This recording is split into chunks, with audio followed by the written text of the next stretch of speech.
ഞങ്ങൾ ഇന്ന് ഇഞ്ചി പറിക്കാൻ പോവാണ് കേട്ടോ. ഞങ്ങൾ ടെറസിൽ നട്ട ഇഞ്ചിയാണിത്. ഇതൊന്ന് പറിച്ച് നോക്കാം ഇതിലുണ്ടോന്ന്. കഴിഞ്ഞ പ്രാവശ്യം ഇതിൽ നട്ടത് ശരിക്കും ചീഞ്ഞു പോയായിരുന്നേ. ഇതിലുണ്ടോയെന്ന് നോക്കാം കേട്ടോ. ഇങ്ങനെ ഇട്ട് നോക്കാം അല്ലേ, ഇത് ഉണ്ടാവുന്നില്ല.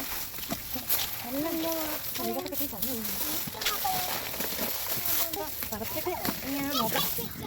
കഴിഞ്ഞ പ്രാവശ്യം മൊത്തം ചീഞ്ഞു പോയി.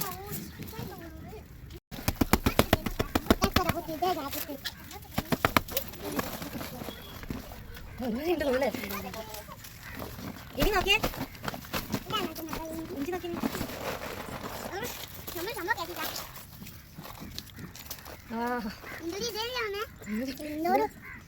കേട്ടോ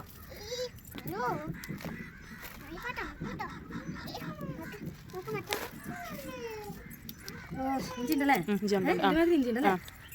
ഇതിപ്പോ പറിച്ചത് നന്നായി. കഴിഞ്ഞ പ്രാവശ്യം നമ്മൾ നട്ടത് ചീഞ്ഞു പോയ. ഓക്കെ, ഇത്ര ഇഞ്ചി കിട്ടിയിട്ടുണ്ട് കേട്ടോ. നല്ല വേരുള്ള ഇഞ്ചി കേട്ടോ. കേട്ടോ ഞങ്ങളുടെ ഇഞ്ചി